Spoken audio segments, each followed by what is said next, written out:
In this project series video, we're going to be taking a look at how we created the scroll work for our Love Baseball design.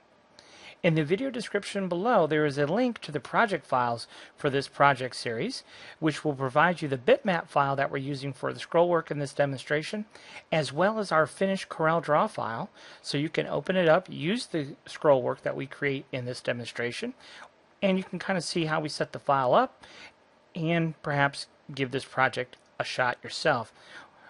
Watching these videos is great, but actually trying these projects out yourself is even better because you're going to hone your CorelDRAW skills and, of course, understand more about how EasyStone works as well. So with that said, let's go ahead and get our project going here. Now we know that the love part of our design is about 8 inches. So the scroll work I wanted to be just a little bit bigger than that. So we need to set the bitmap to be whatever size our finished design is going to be, which in my case, I'm going to make it about 8.5 inches wide. Now you can see right now it's 6.3 inches wide, and what we like to do is use our set size function here in EasyStone.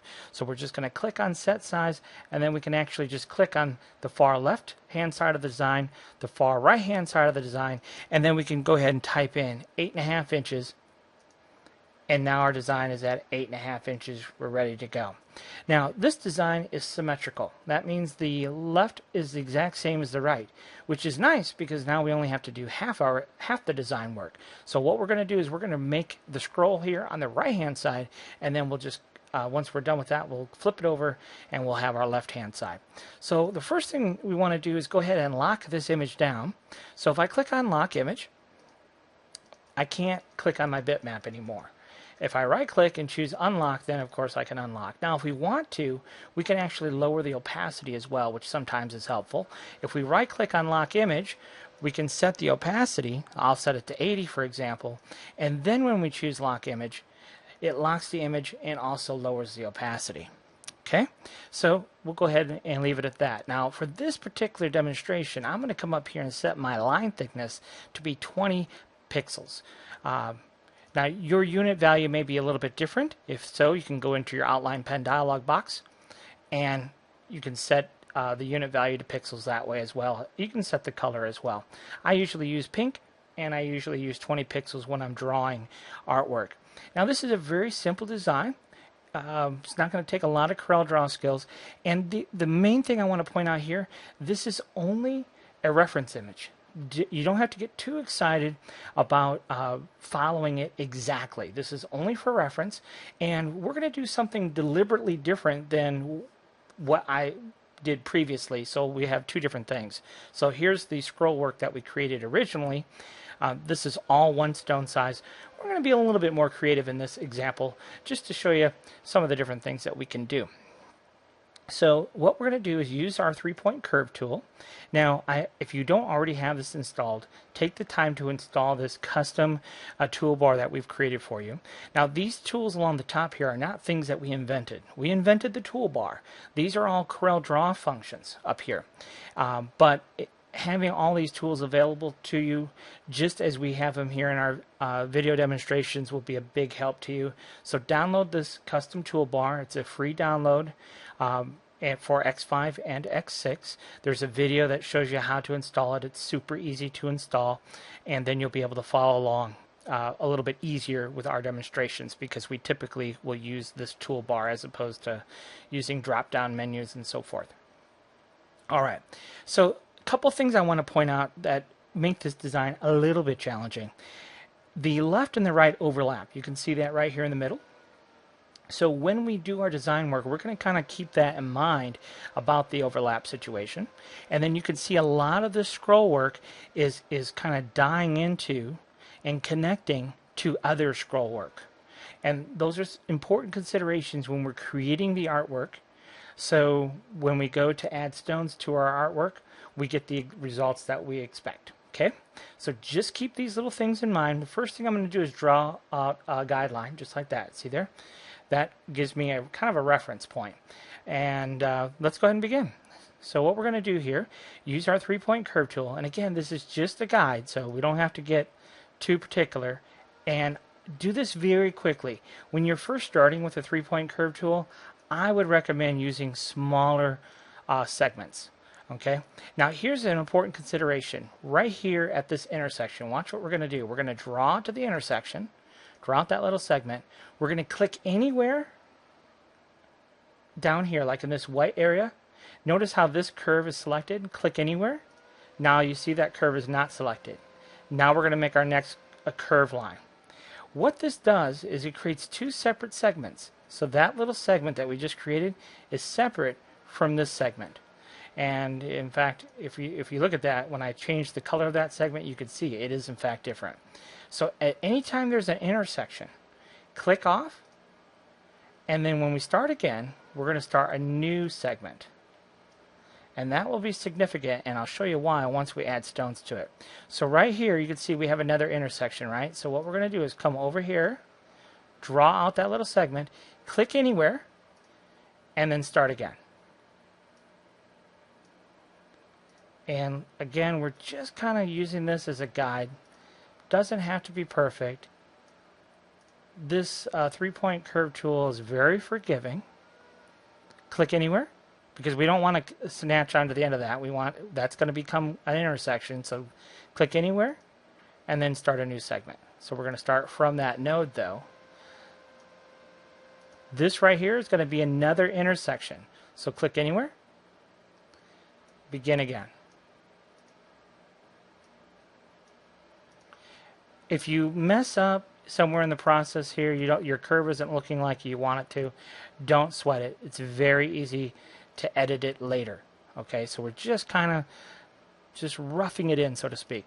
Click anywhere and find that node and begin again.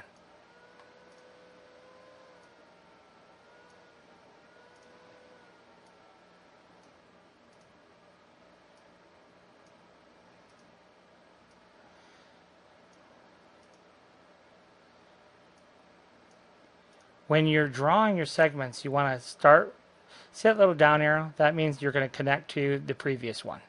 That's what that little thing means there. Okay, click anywhere, and we're just going to kind of click just kind of randomly here. We're not actually connecting this line to anything. As you can see, we're just kind of drawing that in. All right, so now that is kind of, you can see that just roughed it in for us, right? So now what we're going to do is let's go ahead and drag a copy of it down here. Notice how this is a little bit bumpy and flumpy, and it doesn't look necessarily pretty. When it comes to rhinestone designs, it's actually quite forgiving. So don't concern yourself with that. Now what we're going to do here is go ahead and add stones. So I've set my stone size to SS10, and I'm going to come over here to my stone tab and click on Add Stones. And what we want to see here is at these intersections, a little bit difficult to see there, but at these intersections, you can see that right there at that intersection, there's a stone there, and that's exactly what we're looking for. So now, when I design, I usually design in stages. That way, if I ever need to go back, I can. So what we're going to do is make another copy of this, so another stage. And then what we're going to do is we're going to come in here and see, like right here, see how far these stones are spaced apart? So I might just select that group and hit on the stone tab, hit the up arrow, and that will add one more stone. And see, same thing here, might add one more stone. If it's super tight, I can double click on that path and I can extend it, even with stones on it. That's an important component here. So see there, I can add a little bit of spacing. Same thing here. Maybe we'll add a little bit of spacing and space out those stones a little bit. The rest of it I think looks pretty good. So with that said, let's go ahead and select the whole design, hit delete stone paths, and now we have a little bit of work to do, just kind of finesse things a little bit. So what we're going to do here is I'm going to, this stone here, let's switch it to a big stone. So we're going to go in SS16 there, and I'm just going to shuffle some of these stones around, because what I want to do is I'm just going to take this SS16 stone I have here, I'm going to click and drag it and then right click, and that will make a duplicate of that stone. So everywhere there's a little loop-de-loop, I'm putting in a big SS16 stone. Now you can see that there's several stones overlapping here, but we can select those. Over here in the editing tab we have a delete overlap function, which will kind of just find the center of the two. See that there? And that will take care of that connection right there, and that looks pretty good. Now let's see here. Now that this all looks pretty good,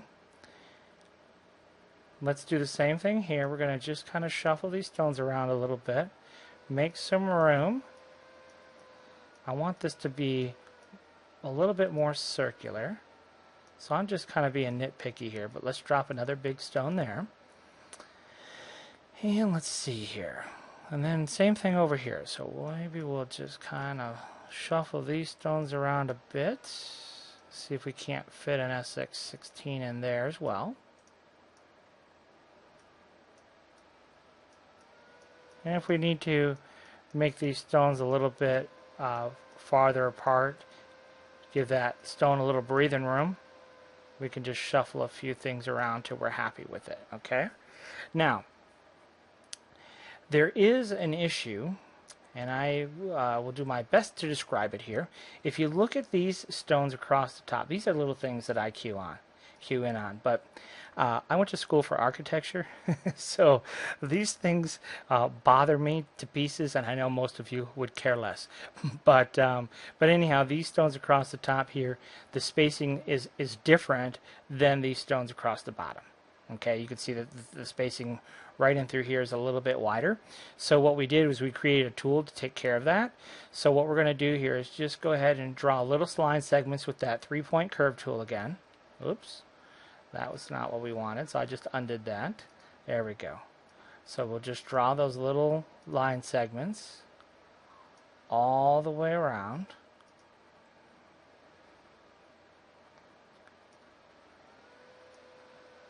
And we don't have to go necessarily all the way, all the way to the end. That's enough to get this spaced out like we want. So we'll just hit respace, and it'll kind of shuffle those stones around, and it's just making its calculations along that path, and there you have it. Now that you can see that the stone spacing is very tight, so that's kind of problematic. So what we're going to do is we're going to delete a couple, and then we're going to try it again. So we'll hit respace again, and you'll see that it kind of shuffle those stones again.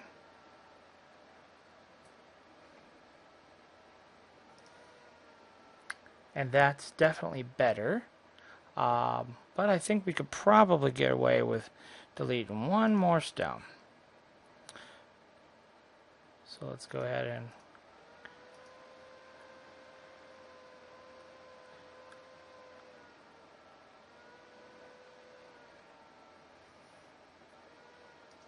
that looks pretty good. All right, I'm just gonna leave our spacing at that. Okay.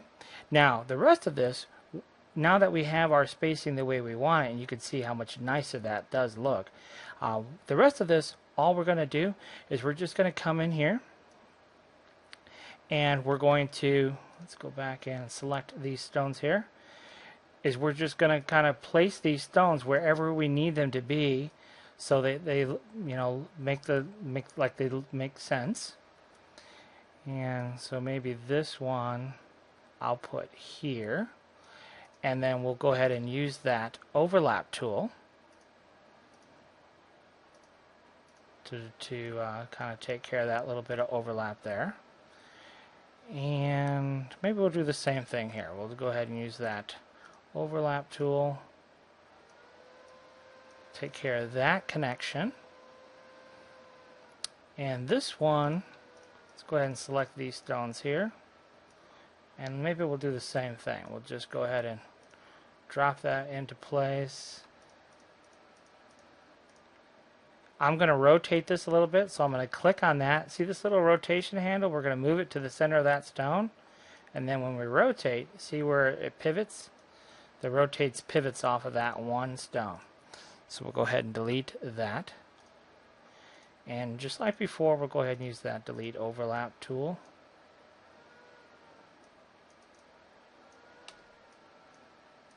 There we go. Alright, so I think that looks pretty good.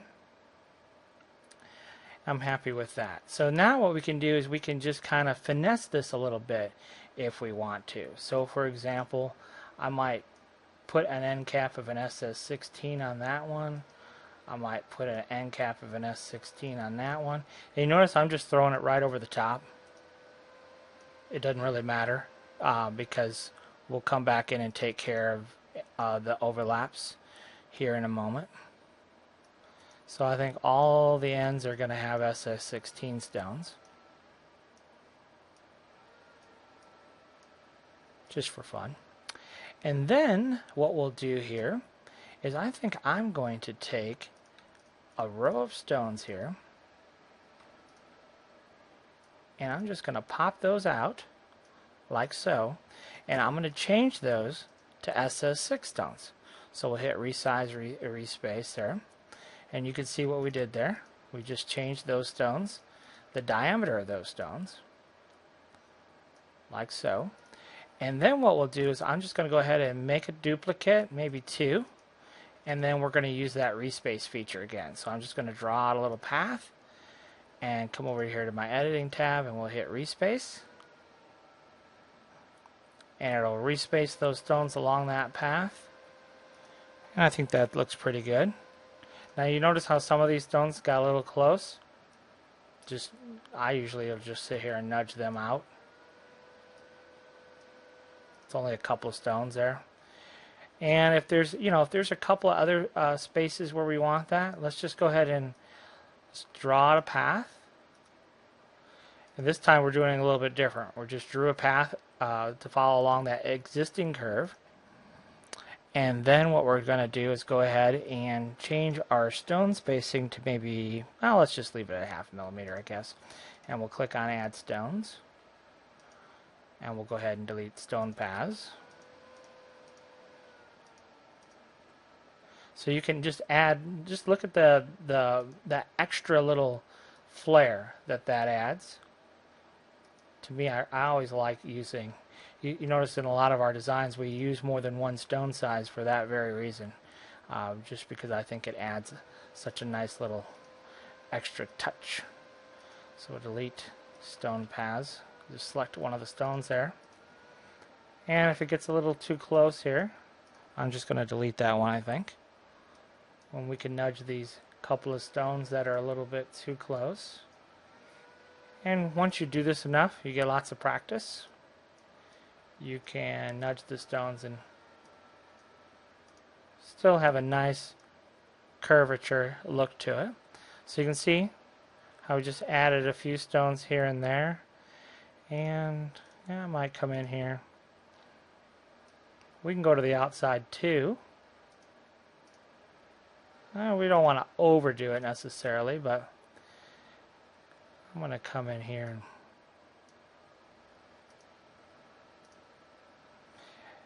in a situation like this too, we can grab our shape tool and we can modify our path.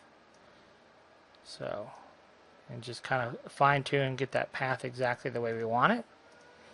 And then delete stone paths that way too.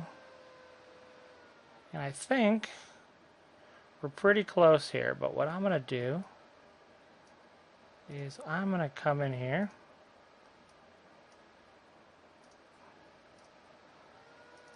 and I'm just going to double click on our path, and that way we can modify it.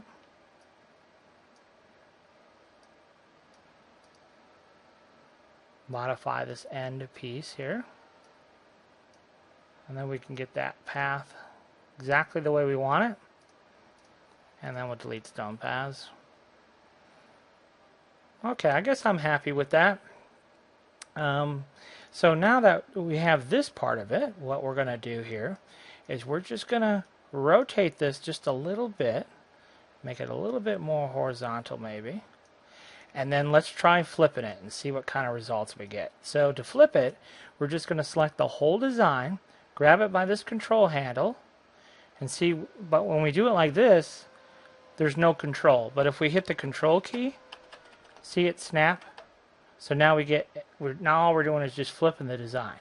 But if we right click, we're flipping the design, and right clicking will make a duplicate. So now we've just made a duplicate. And now what we're going to do is take this and just hover over, and you can see kind of the result that we get. So I don't like that connection. Let's see about this one. Well, I'm not wild about that one either. What's this one?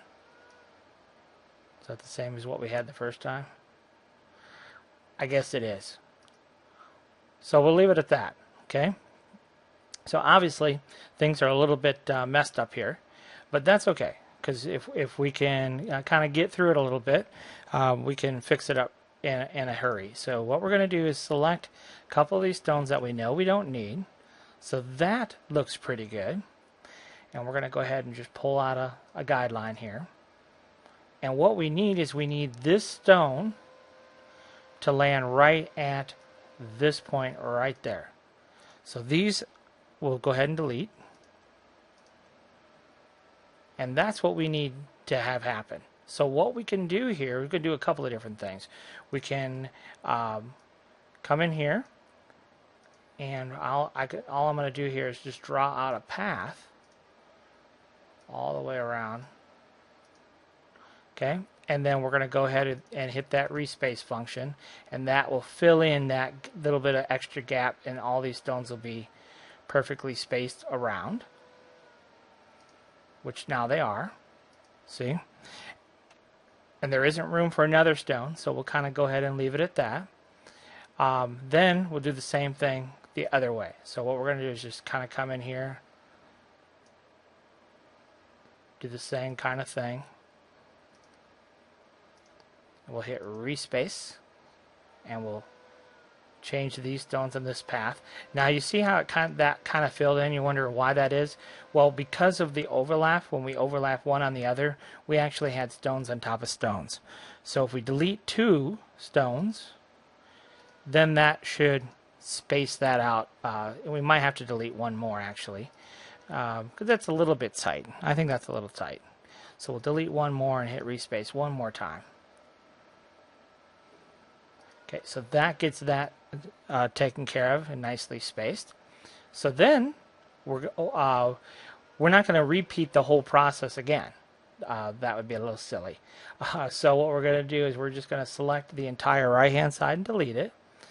And now we have a design that will flip, mirror, hold the control key down, right click to make a duplicate, and then take this and drop it right on top of that. And you can see now they have a nice perfect overlap, right? So now what we need to do is get rid of all the overlaps. Remember, we dropped SS16 stones on top of 10s and so on and so forth. So let's go ahead and select the whole design and come over here to miscellaneous and check spacing. See, it found 14 overlaps, so we'll go ahead and get rid of those. And then what we did was we just drew a line, and let's go ahead and, I tell you what, let's add some SS16s to that. Okay, and then we'll delete our stone paths. We'll take this whole strip of stones here, and we'll group it together, and we're going to group together all of our scroll work as well. Control G is the keyboard shortcut for that. And then we're going to just hit the C key, and what that does is that will center horizontally. And then we're going to move this up, and we're going to make a design decision. See all those stones that we just covered up, all those SS6 stones? We're going to go ahead and take care of that situation there. Let's go ahead and tell you what, I'm going to move this line of SS16 stones up just a little bit more. All right. And then we're going to group it, and then right click and ungroup all. So that will ungroup it all again. Again, check for overlaps. I found a few, and these it didn't find, and there's a reason for that, which I won't go into in this video, but there's a good reason why I didn't find these overlaps. So that pretty well takes care of that, and then we're just going to kind of, I don't know, we'll just play around here a little bit. We'll grab a stone, an SS16 stone, and hit this and hit C to center that up. And then I might just move this up, and I might just move that over. And this here, I'm going to go ahead and resize it, just because I can. And then if I'm happy with, maybe I'll come one more, just for the heck of it. And maybe I'll resize this one as long as we have all the different stone sizes anyhow. I'll resize that to SS6. We'll do something like that. So then what I'll do is I like to space all those perfectly. So we'll come over here to respace, and it's gonna, that space between each stone is gonna be the same. And believe it or not, I know that's just a minor adjustment, but it really will add a lot to your design work if you get that spacing just so. Okay, we do have an overlap there, but that's okay.